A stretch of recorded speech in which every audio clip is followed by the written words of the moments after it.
Andy, what would you say sparked your initial interest in filmmaking?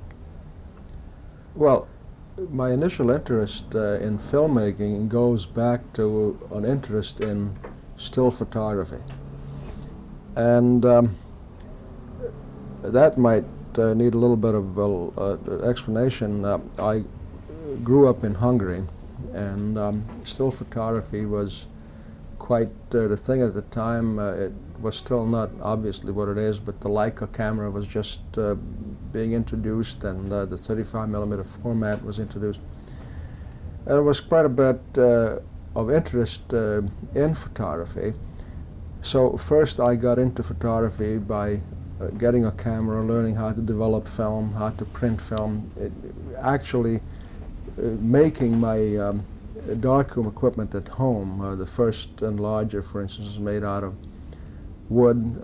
The second one was a little bit better, was made out of a discarded aluminum milk can. And the trays and the chemicals, I would buy the ingredients in a drugstore or have it shipped in and mix them up and mix up the formulas. Then I started reading about films. Of course, as a child I liked to go to the movies. The two somehow got together, and on reading books, the availability of books, of course, wasn't anywhere near what, for instance, you have here.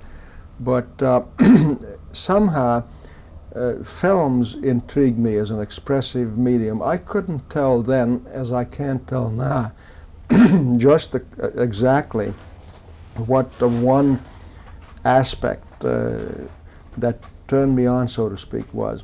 But it was a general overall interest in filmmaking. Film had almost become sacred to me. Just to be able to walk by the projection booth at the local theater and see the fellow winding or rewinding the film or splicing it and finding a piece of film that had images on it, it was almost like finding treasure. So this was the initial interest that later on led to actually working in the film industry. Would you say that your influences would be more cinematic than, say, from a painting point of view? Elaborate on the question a little bit. Would you say that in your growth as a cinematographer that you've been influenced by the cinema and what's gone before, as well as painting and art? Well, I've always liked art simply because I was brought up in the center of art, not necessarily painting alone or sculpture, but the school that I went to had a very extensive art studies program. It was compulsory. You had to study about the masters, you had to study about the history of art, you had to study about Greek sculpture and Roman mosaic and the wood carvers of Germany and so forth and so on. But also art went beyond that. We, for instance, had a daily exposure to opera or classical music that was constantly coming over the radio. We studied music. We studied the instruments, to play instruments. Yet motion picture has always, then as now, represented to me an art form which is separate from all of those. Obviously, all art forms draw on other art forms that had come before. But motion pictures to me was a new art form. Motion pictures to me offered something that no other art form had offered, which was limitless possibilities, limited only by your imagination. Obviously, all of this was related, even then, back to photography, an expression with images, an expression with photography. For instance, if you recall Fritz Lang's films, the imagery in the film was striking and unbelievable. If you recall some of the early horror movies, the Draculas, where the castles and the wind-blown trees and the fog and through the marshes was strong imagery which had intrigued me, which had appealed to me, which I wanted to do. How did you break into the business? Well, that is a question that I'm often asked. And I was lucky. I was tremendously lucky in that I was a young man in Hungary where we had no schools at the time. And even if we did, as they do have now, the Hungarian motion picture industry at the time was very limited. Hungarian language films were made for Hungarian audiences only in a domestic sense. And obviously, because it was a small industry, it was very, very difficult to get into it. I was fortunate enough to have an uncle who had enough pull that he was able to arrange an apprenticeship at the Hungarian Motion Picture Studios. And frankly, the apprenticeship started with janitorial work, sweeping the floor in the laboratory. In fact, many times nowadays when I talk to young cinema students at various schools, and the question comes up, and I sit in their studio equipped with lights and 16mm cameras and video cameras and Niagara recorders and built-in in-house laboratories to develop their film. I sort of envy what they have and recall that the only equipment I was permitted to handle at the time when I started on the business was a broom. I mentioned this recently at Ithaca College, where I talked to about 600 parents of the student body, and it provoked a little bit of laugh. But in retrospect, while it may seem funny, it also proves that one must have had then, as one must have now, an almost overwhelming desire to get into this business. This business and the work connected with it is still sacred to me. It's still hard to get in. But if you have that desire, and I always had that desire, I thought film, I talked film, I imagined film. Just standing next to a camera to me was a wonderful, great experience. And this is how I got into the business. Of course, I left Hungary kind of early, in 1946, and when I came to the United States, I tried to get, and I did get, almost any kind of work that in any way was related to motion pictures or just to photography. I worked in a dark room, for instance, on the corner of 57th Street and Lexington Avenue, where day and night I would be making blow-ups. I would be making blow-ups of 4x5 size from 35mm original, or I would be making blow-ups as big as this wall for photo murals and wallpapers. I also worked as a door-to-door baby photographer. I worked in the laboratory of a factory that was producing fabrics and wallpaper printed photographically. Anything that had to do with photography. I then was drafted, as a matter of fact, as a sideline, might be interesting to mention that I was the first person drafted from New York City for the Korean War. I spent 2 years in the Army. I became a cameraman in the Army. And when I left the Army, the one thing that I brought with me was an enormous amount of new experience, the use of film not being limited, the use of equipment being available to you at your fingertip, 35mm cameras, jeeps, tripods, subject matter, so that after leaving the Army in 1952, I was already in the periphery of the motion picture industry. I was able to do documentary films, I was able to do industrial films. I was hired by a producer first from Arkansas who had extensive industrial filming operations, and we did films for State Chamber of Commerce's, we did films for industrial companies. Then I got a very good break in being able to go to work for a producer Meridian Films, Ed Donino in Pittsburgh, Pennsylvania, who gave me a wonderful opportunity in filming very, very high-level industrial films. For instance, in the early 50s, we shot a film for the Aluminum Company of America, which was shot on 35mm color film.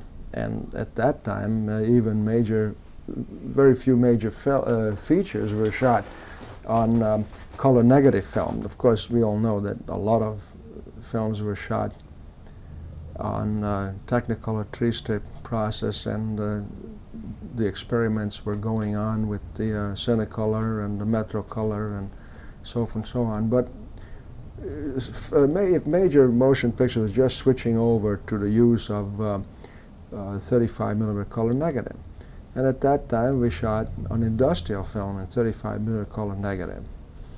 Shortly after that I got into the New York Camera Local and was very, very fortunate in getting a job on the Phil Silver show as one of the 3 camera operators. I stayed with that show for 4 years.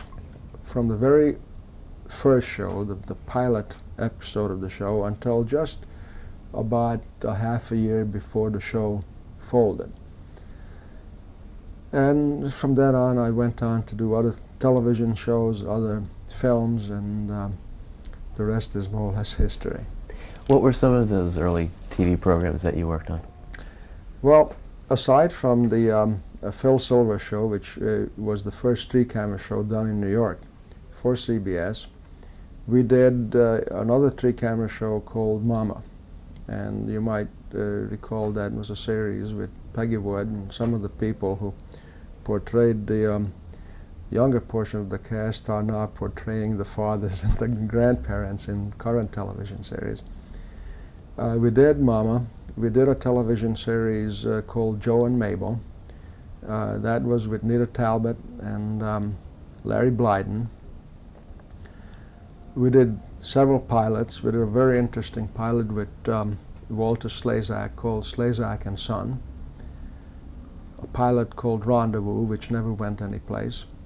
Then we did a series that was produced by Herb Brodkin, originally called Blue Men. Later on, it came out. Isn't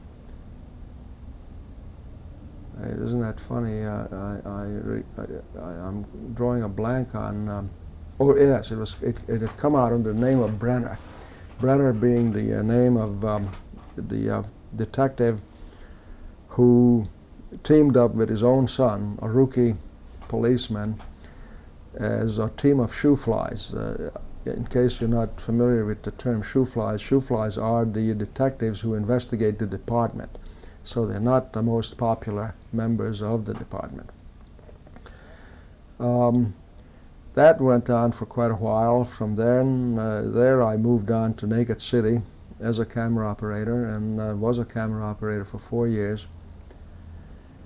At which time Jack Priestley, the director of photography, had left the show, and I was moved up to take over the show as director of photography. That was my really big break in the industry, simply because that series was a very successful series. It was a New York-based show, drawing very, very heavily on the New York backgrounds, not only just the Empire State Building and the Chrysler Building and the bridges on the East River and the downtown scene, but mostly the seamier side of New York that most films have avoided.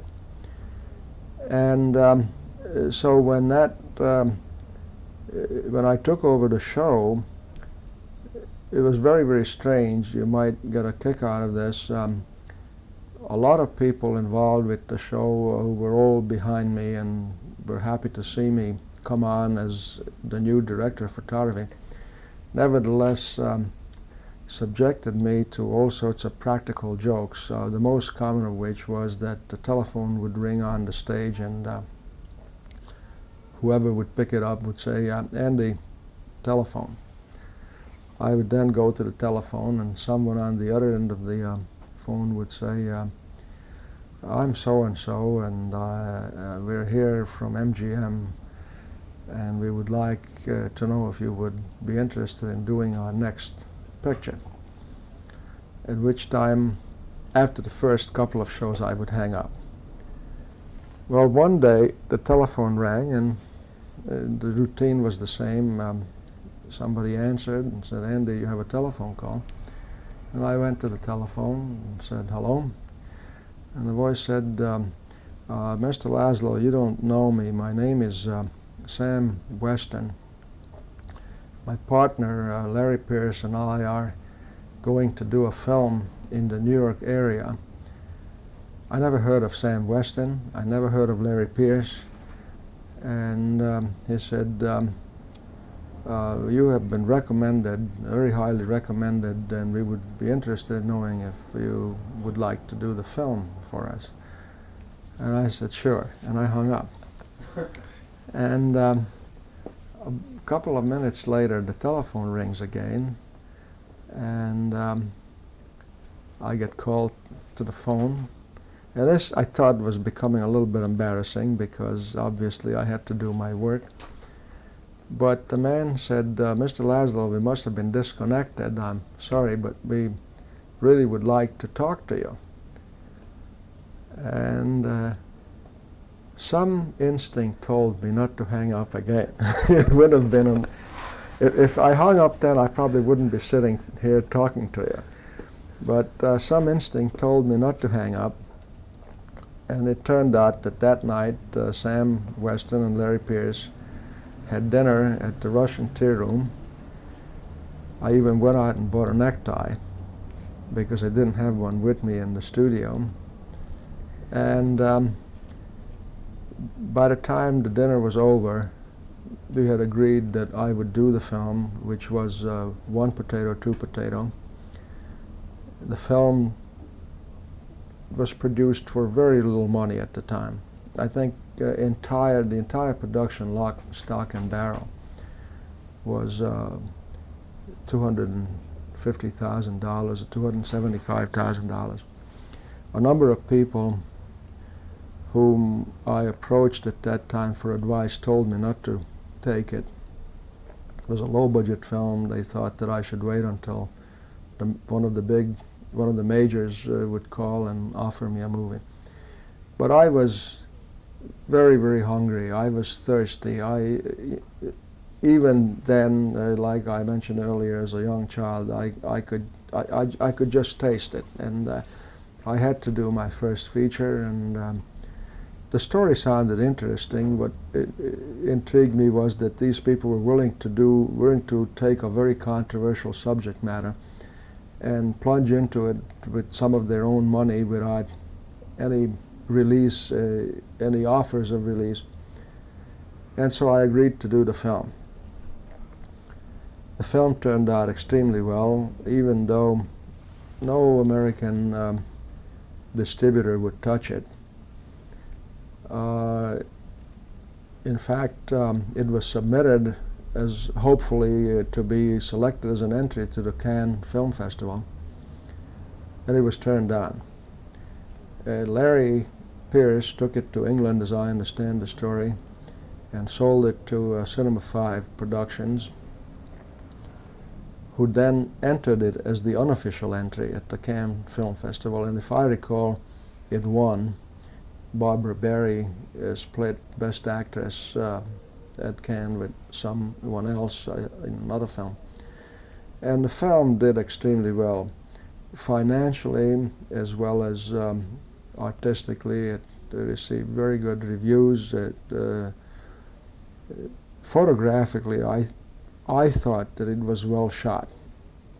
It sort of represented for me an opportunity where I could exercise photography as I always thought photography was or should be done for feature films. But even then, there was a feeling that in many instances I was imitating the photography of other features. Of course, we're all influenced by other people's work, and I see things today that in other people's films that I'm just chomping at the bits to use in my next one, or improve on, in other words, be triggered by something.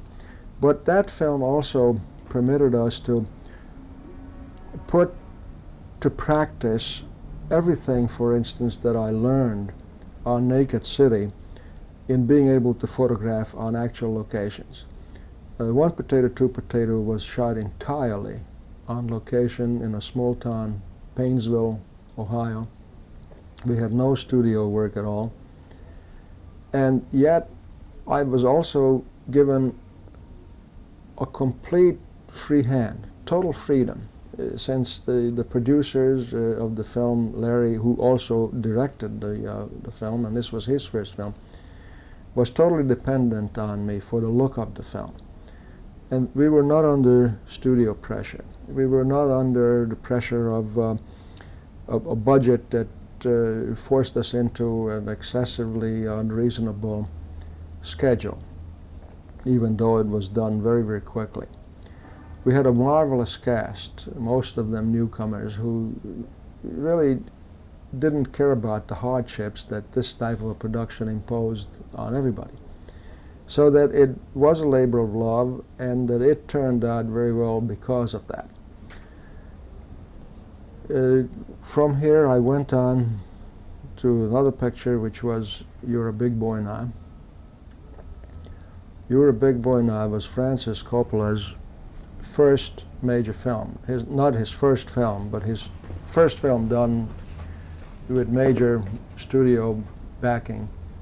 Can I just cut 1 second just yes. to change the tape before you got into that? Oh, yeah.